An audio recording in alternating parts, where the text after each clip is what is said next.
Now that we've gotten some sense of what the Enlightenment was and how Enlightenment thinkers thought through the problems of government and society using some sort of method, now we're going to kind of summarize the big five Enlightenment philosophers and what they believed. So we're going to look at Hobbes, Locke, Rousseau, Montesquieu, and my personal favorite, Voltaire. To be clear, we're not just doing this so you can remember random names with random ideas. Fluency in these philosophers by name and their ideas is really crucial to being able to talk about politics in any sort of sophisticated way. Now, these things will come back in American history classes, hopefully, if you have good teachers, definitely in government classes, and for sure in college classes. This is assumed knowledge. So the more you can get used to talking about Hobbes's ideas versus Locke's versus Rousseau's and what Voltaire believed and where you can see these ideas in government, which ones of them you agree with, which ones you don't, the better you'll be able to discuss politics on a real substantial level, which is important. We're going to start with a review of our deductive political philosophy classwork. So starting with Thomas Hobbes, whose most famous work is called The Leviathan. Hobbes believed that absolute monarchy was the ideal form of government, with legitimacy based on just the power, the ability to keep power. How did he get there? Well, he thought that people were selfish by nature and competitive, and that the only natural right people had was to survive. The only natural law he saw people following was survival by any means necessary, which, as you can imagine, leads to chaos and violence and disaster pretty quick.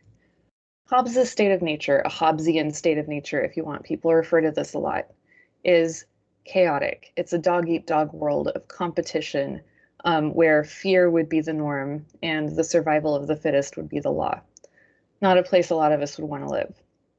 Clearly, the problem here in this state of nature would be like constant fear of death. For Hobbes, the whole purpose of government is to just fix that one problem, the constant fear of death issue. He didn't believe that people could really hold to contracts. He didn't have a great view of human nature. And so his idea was that we give up all of our rights to an all-powerful king, sovereign, if you want, and in exchange, that sovereign keeps us safe. And that is it. We have no rights. The government is all powerful, and legitimacy is based on the government's ability to keep power and exercise authority so that people don't go around killing each other all the time. For Hobbes, once people gave absolute power to a king, they lose the right to revolt against him. And the purpose of government, for him, is just to ensure the survival of our species, and to enforce the social contract by any means the government sees necessary to protect us from each other. Scary stuff. Locke, writing after Hobbes, and in a lot of ways in response to him, had a very different view of human nature that he expressed pretty clearly in his second treatise on civil government, which is where all these quotes come from. Locke believed that representative government was the ideal form of government, and here's how he got there. Locke believes that people are basically rational, so not evil, greedy, competitive psychos, but like basically reasonable, basically good for the most part. And he believed that people had the natural rights to life, liberty, and property. These are not rights granted by any government. They are rights given to man by nature, he believed. Life, liberty, and property. In terms of natural law, Locke believed in the golden rule. He said that reason says that we'll probably respect each other's life, liberty, and property for the most part. And his state of nature is generally okay, then, with people like running around respecting each other's rights, but also imperfect. There's enough to go around. People are basically happy and good and equal. However, there's no objectively good system of justice in a state of nature without government, and that can become problematic.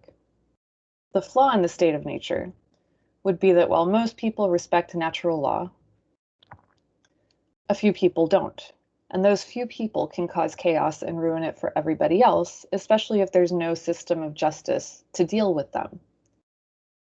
Locke's social contract aims to fix just this one problem. the problem of needing a system of justice. For Locke, we consent to the social contract for the protection of our natural rights.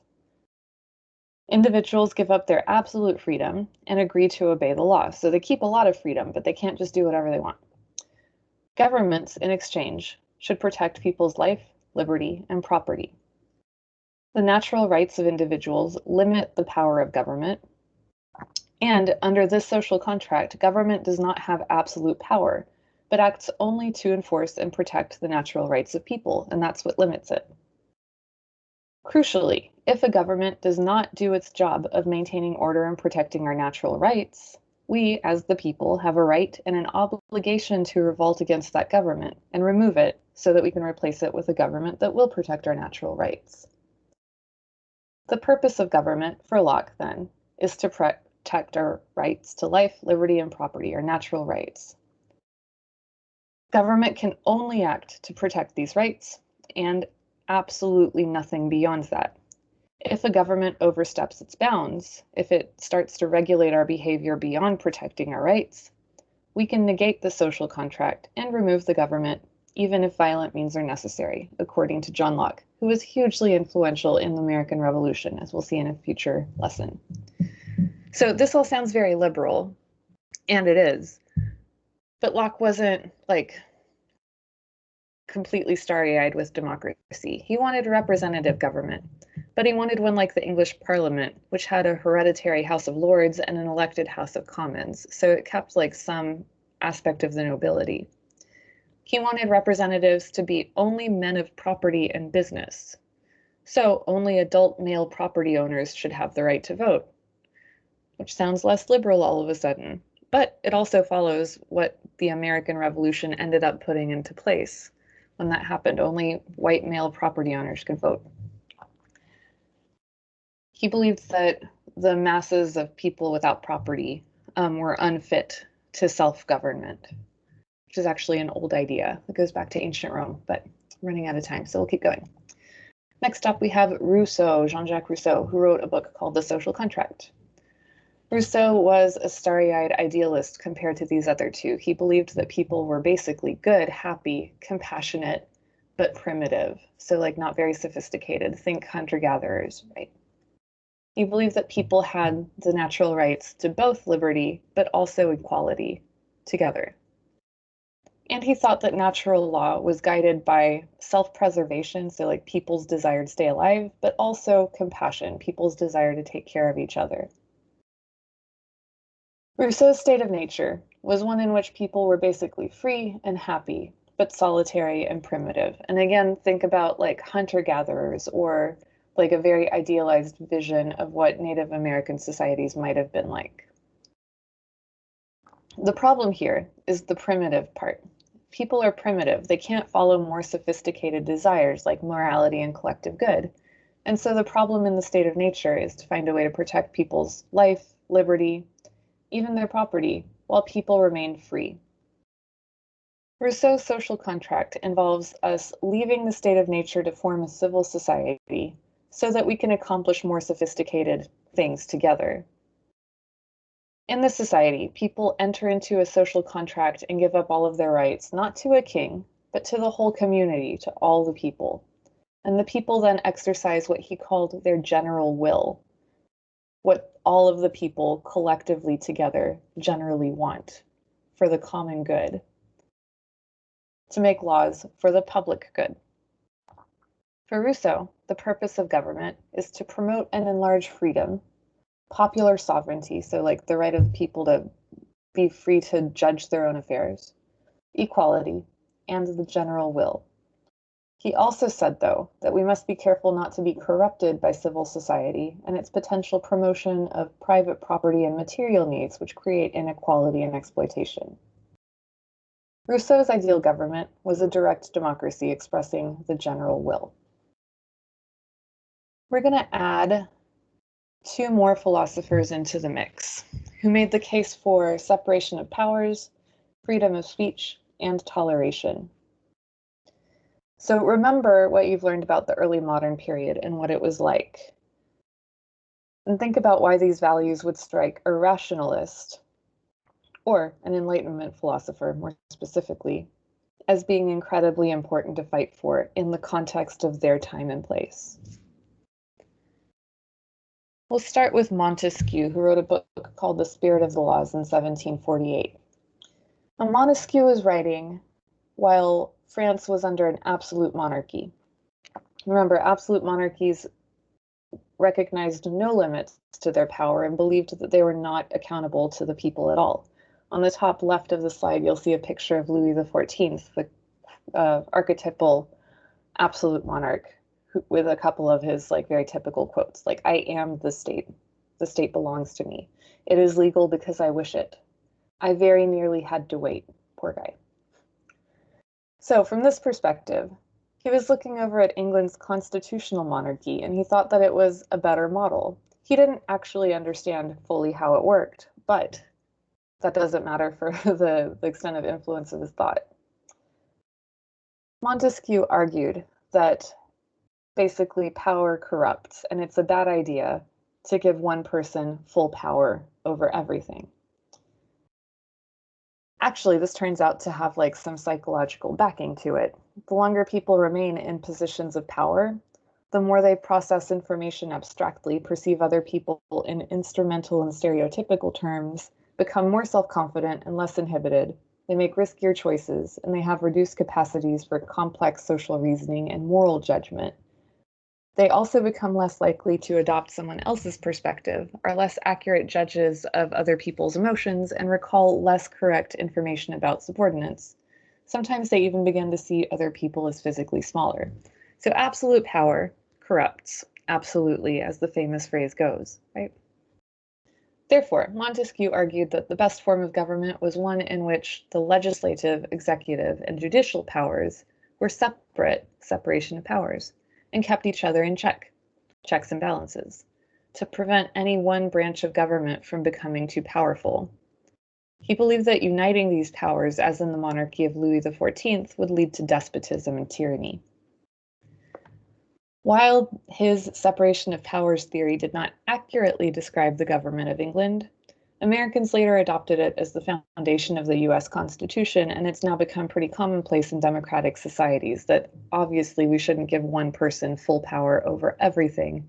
That could turn bad really fast. In terms of how this kind of lines up with our last three philosophers, in terms of what they thought of democratic government, Hobbes hated it. He thought kings should have absolute power. Democracy is trash. John Locke was suspicious of full democracy, but he thought that some representation was necessary for government to work. Government should be by the consent of the government. And Rousseau loved democracy. He thought that the most pure form of democracy, direct democracy, where everybody votes to express the general will, was ideal. Montesquieu was more of a balance between those last two. And he thought the best form of government was one with legislative, executive, and judicial powers separate to keep each other in check. So Hobbes and Montesquieu would not have agreed with one another. Now we come to my all-time favorite, Voltaire. I love Voltaire because he was a wonderful writer. And he argued for two values that I think are key to a functioning society: toleration and freedom of speech. Let's talk about that toleration part for a little bit because it's become very commonplace. But at the time that he was writing, it absolutely did not exist. One of the things that inspired Voltaire, I'll just tell you a story, to write his treatise on tolerance was the execution and murder of a merchant from Toulouse named Jean Calas. France at the time was a Catholic state. It was not legal to practice a different faith. And Jean Calas was a Protestant. On one morning, one of his sons was found dead in his family home. Probably what happened was it was a case of suicide, but that was a mortal sin and wasn't a thing that was popularly accepted at the time. So they said that he had been murdered.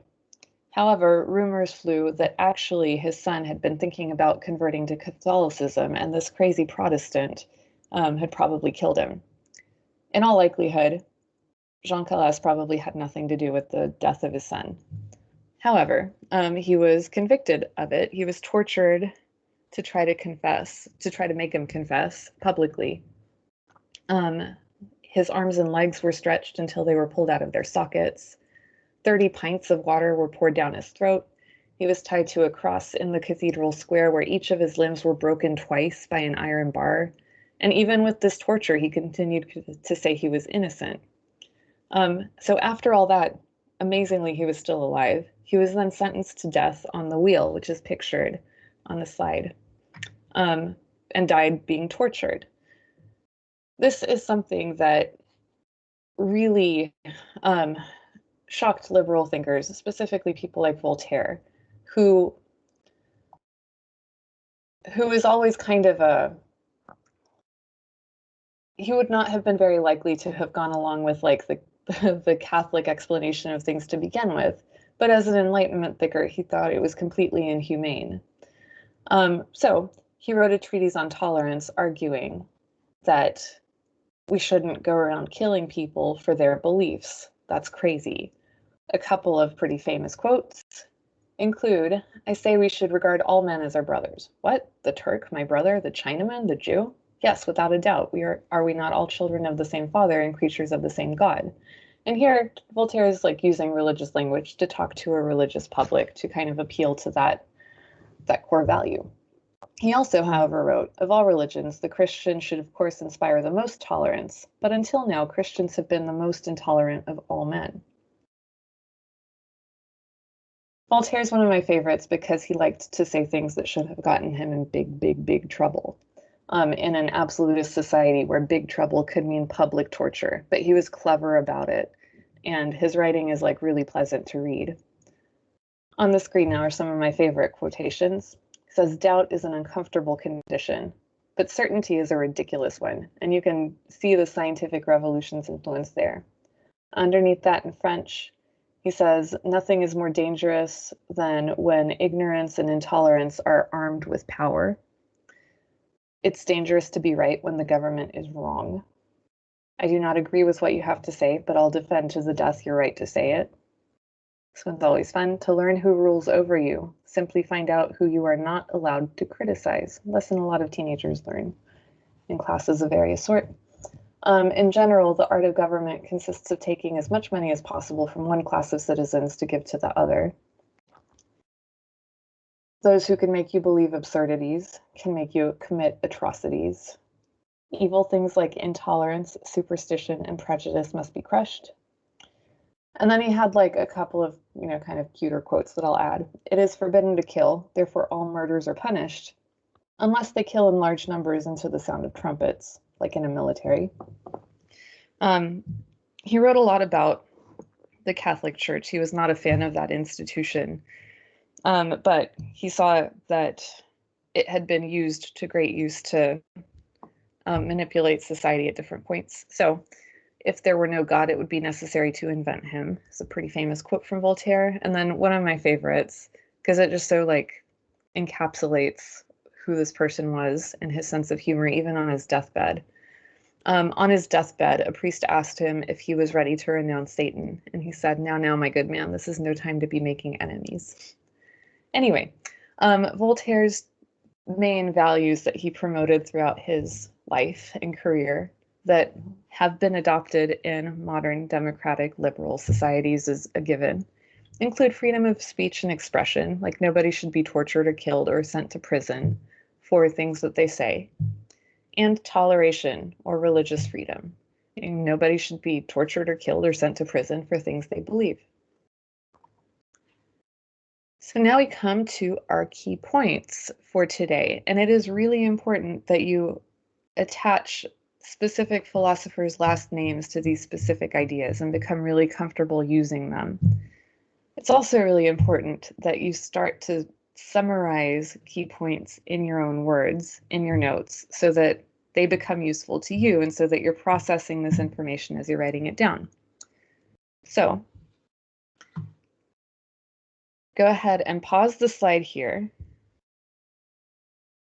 and try your hand at summarizing these, but then press play again because I'll show you like one way of shortening everything into a summary that I would have put in my notes on the next slide.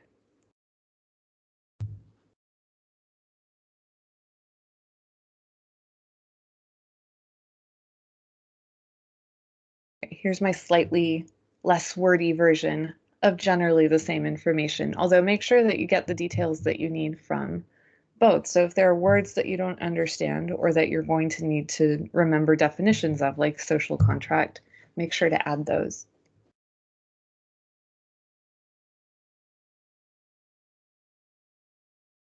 And then finally, consider the limitations of our progress towards Enlightenment values. I think most people would agree that the values of the Enlightenment, including like people should have representation in government, and government should protect people's rights, and we should have freedom of speech and toleration. Most people agree with them, but we haven't been incredibly wonderful as a human race in terms of putting them into place then or now.